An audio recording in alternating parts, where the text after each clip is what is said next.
Question का अगला प्रकार है कि किसी भी परिमेय संख्या को दशमलव रूप में लिखना। 5 क्वेश्चन मैं आपके लिए लेके आया हूँ। ये क्वेश्चन आपके लिए बहुत ही इंपॉर्टेंट क्वेश्चन है।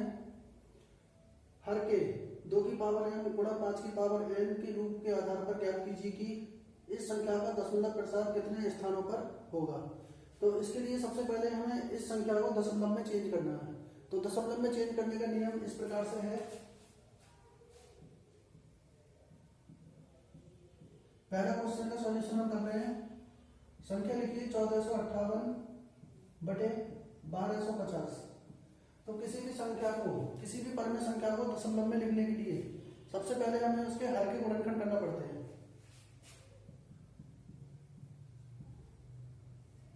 तो हर के गुणनखंड हम करेंगे 1250 के। तो 1250 5 के पाने से कटेगा 250 बार, ये 5 के पाने से फिर से कटेगा 50 बार, फिर 5 के पाने से कटेगा 10 बार, फिर 5 के पाने से कटेगा 2 बार और 2 के पाने से 1 बार। तो 1250 के जो गुणनखंड आ रहे हैं वो आ रहा है 2 की पावर 1 गुणा 5 की पावर 4। यानी 1250 के जब हम गुणनखंड करेंगे तो वो 2 की पावर 1 और 5 की पावर 4 के रूप में आएगा। अब जब भी हम दशमलव में चेंज करेंगे तो उसके लिए हमें पता होना चाहिए कि अंश जो संख्या लिखी है 1458 बटे हर की घात समान होना चाहिए। जैसे 2 की घात 1 है और 5 की घात 4 है। यदि हम इनकी घात देखें तो बड़ी घात इसमें है 5 की घात है 4 और 2 की घात है 1। अब हम ये चाह रहे हैं कि जितनी घात बड़ी घात है यानी 5 की जो घात है, 5 की जो घात है वही घात 2 की हो जाए। तो हमें ये देखना है कि इसमें हमें 2 की घात 1 है और 5 की घात 4 है। तो हम 5 की घात 4 के बराबर घात बनाना चाहते हैं इसकी। तो यहाँ पे 1 घात है, 3 घात की कमी है, यानी 2 की घात 3 की कमी है। तो 2 की घात 3 से ऊपर और 2 की घात 3 से हम नीचे मल्टीप्लाई करेंगे। फिर से समझ लीजिए, जब हमने 1250 के गुणनखंड करे तो आ गया 2 की पावर 1 और 5 की पावर 4। अब इन दोनों में पावर किसकी ज्यादा है? 5 की। 4 पावर है, 2 की पावर है 1। हम ये चाह रहे हैं कि दोनों की पावर सेम हो जाए। तो सेम होने के लिए 2 की 3 पावर की जरूरत और है हमें। तो 2 की पावर 3 से ऊपर और 2 की पावर 3 से नीचे हम मल्टीप्लाई करेंगे। तो यहाँ लिखेंगे हम 1458 गुणा 2 की पावर 3 होता है 8। गुणा में घातें जुड़ती हैं तो हमें इस नियम के आधार पर इन्हें गुणा करना है। 2 की घात 1 और 2 की घात 3 की जब हम गुणा करेंगे तो गुणा में इनकी घात जुड़ जाएंगी, यानी 2 की घात 4। इसी प्रकार 5 की घात 4 रहेंगे। अब 1458 और 8 को मल्टीप्लाई करेंगे।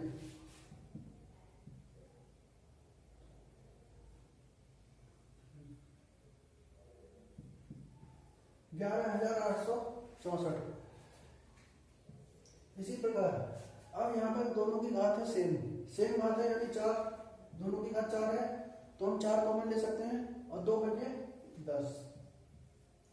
ये जो नियम लगा वो इस तरह से आया, 2 की घात 4 गुणा 5 की घात 4।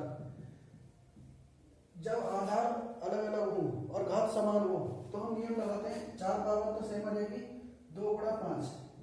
अब जो 2 गुणा 5 है वो होगा 10 की घात 4। तो हम इस संख्या को 10 की घात 4 लिख सकते हैं।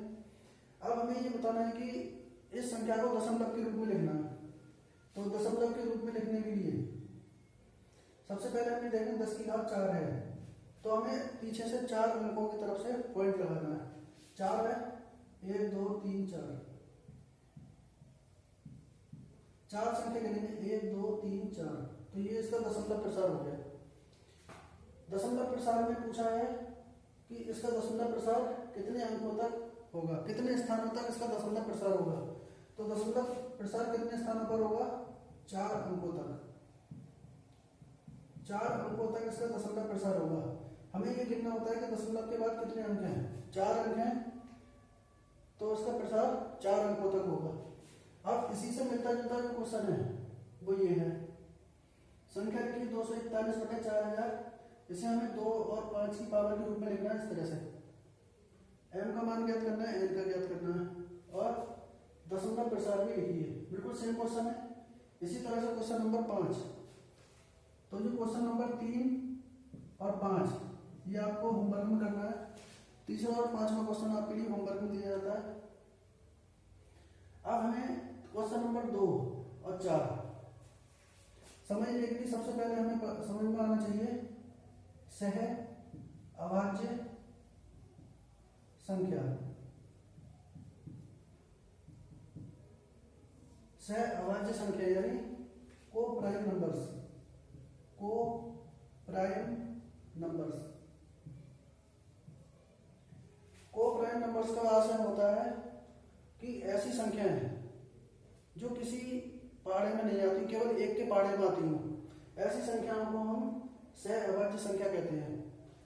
अर्थात ऐसी संख्या जिनका HCF 1 होता है। ऐसी संख्याएं जो केवल एक के पाड़े में आती हैं और किसी पाड़े में नहीं आती हैं, ऐसी संख्याओं को हम सह अभाज्य संख्या या फिर को प्राइम नंबर्स कहते हैं। तो इसमें हमें जांच करनी है कि सह अभाज्य संख्याओं का युग्म छांटिए। तो जो पहला ऑप्शन है वो है 14 और 35। अब हमें ये पता होना चाहिए कि 14 और 35 दोनों संख्याएं 7 के पहाड़े में आती हैं। तो 7 के पहाड़े में भी आता है, ये भी 7 के पहाड़े में आता है, तो यह सह अभाज्य संख्या नहीं होगी। इसी तरह से अगला नंबर है 18 और 25। 18 और 25 ऐसी संख्याएं हैं जो एक ही पहाड़े में नहीं आती हैं, केवल संख्या एक के पहाड़े में आती हैं। तो 18 और 25 ये दो संख्याएं ऐसी हैं जो सह अभाज्य संख्या हैं। इसी प्रकार 31 और 93, 31 और 93 दोनों संख्याएं 31 के पहाड़े में आती हैं, इसलिए ये संख्या भी सह अभाज्य नहीं है। इसी तरह से 62 और 32 और 62 ये दो संख्याएं जो दी हुई हैं, ये दोनों संख्याएं 2 के पहाड़े में आती हैं, इसलिए ये संख्याएं भी सह अभाज्य नहीं है। अब इसी क्वेश्चन के आधार पर क्वेश्चन नंबर 4 में आपको होमवर्क में देता हूं, कमेंट करके बताइए कि इसका आंसर क्या होगा।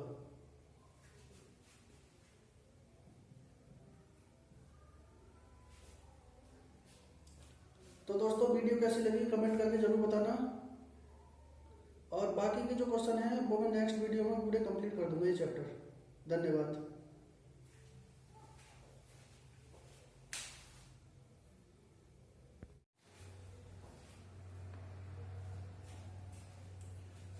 क्वेश्चन का अगला प्रकार है कि बिना लंबी विभाजन प्रक्रिया के कोई भी संख्या शांत दशमलव है या फिर नहीं है, इसकी हमें पहचान करना है। तो बिना लंबी विभाजन प्रक्रिया का मतलब है हमें भाग नहीं देना है, बिना भाग करे हुए। तो इसके लिए देखो, जब भी कोई संख्या शांत दशमलव होगी तो उसकी एक कंडीशन होती है कि कोई भी जो परिमेय संख्या होती है, परिमेय संख्या मतलब भिन्न के रूप की जो संख्या होती है, भिन्न यानी अंश बटे हर, अंश बटे हर। तो बिना लंबी विभाजन प्रक्रिया में हमें एक बात पता होना चाहिए कि वह संख्या तभी शांत दशमलव होगी जब उसका हर या तो 2 की पावर के रूप में होगा या फिर 5 की पावर के रूप में होगा या फिर 2 और 5 की पावर के रूप में होगा। 2 की पावर m और 5 की पावर n। तो किसी भी परिमेय संख्या का हर यदि 2 की पावर में या फिर 5 की पावर में या फिर 2 और 5 की पावर में होता है तो वह संख्या शांत दशमलव संख्या कहलाती है। तो इसके लिए सबसे पहले हमें उदाहरण लेना है। पहला संख्या लिखिए 31 बटे 2 की पावर 2 इंटू 5 की पावर 3।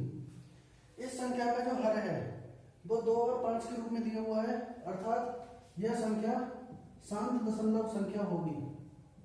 यह संख्या शांत दशमलव संख्या होगी क्योंकि इसका जो हर है वो 2 और 5 के रूप में है। इसी प्रकार हम दूसरा क्वेश्चन देखेंगे। संख्या लिखिए 33 बटे 50। एक बार हम ये भी चेक कर लेते हैं कि दोनों संख्या किसी पहाड़े से तो नहीं कट रही है, एक ही पहाड़े से तो नहीं कट रही है दोनों संख्या। तो 33 और 50 एक ही पहाड़े से नहीं कटती है। अब हमें हर के गुणनखंड करना है। जब हम हर के गुणनखंड करेंगे तो वो गुणनखंड होंगे 2 गुणा 5 की पावर 2। आप यहाँ पे करके देख सकते हैं 50 5 के पहाड़े से कटेगा 10 बार, फिर 10 5 के पहाड़े से कटेगा 2 बार और 2 2 के पहाड़े से कटेगा 1 बार, अर्थात इसके जो गुणनखंड हुए दो हुए 2 की पावर 1 इंटू 5 की पावर 2। तो 50 को आप इस रूप में लिख सकते हैं। अब हमें ये देखना है कि जो संख्या है 33/50 इसका जो हर है 2 और 5 की घात के रूप में आ गया, अर्थात यह संख्या भी शांत दशमलव संख्या होगी। यह संख्या भी शांत दशमलव होगी। इसी प्रकार तीसरा क्वेश्चन 17/8। 17 और 8 किसी एक ही पाड़े से नहीं कटेंगे, तो हमें इसका हर देखना है। हर है 8। जब हम 8 के फैक्टर करते हैं तो वो आता है 2 की पावर 3, अर्थात जो हर है वो 2 की पावर के रूप में है। तो यहाँ पे 3 कंडीशन थी। पहली कंडीशन थी कि यदि हर 2 की पावर में हो, दूसरी कंडीशन थी 5 की पावर में हो, और तीसरी कंडीशन थी 2 और 5 की पावर में हो, तो वह संख्या शांत दशमलव संख्या कहलाती है। अब यहाँ पे जो हर है 2 की पावर में है, तो यह संख्या भी शांत संख्या होगी। इसी प्रकार चौथा क्वेश्चन 17/90। अब यहाँ पे हम 90 के फैक्टर करेंगे, तो 90 के फैक्टर होंगे 2 गुणा 3 की पावर 2 इंटू 5। अब इस संख्या में जब हम हर को देखते हैं तो हर में 2 और 5 के अलावा एक तीसरा नंबर भी आ रहा है 3। तो संख्या का जो हर है वो 2 और 5 के रूप में होना चाहिए, लेकिन 3 नहीं होना चाहिए। तो यह संख्या अशांत संख्या होगी, अशांत दशमलव। इसी प्रकार बाकी क्वेश्चन को भी हम हल कर सकते हैं। तो वो क्वेश्चन मैंने आपके लिए होमवर्क में दिए हैं, उन क्वेश्चंस को ट्राई कीजिए।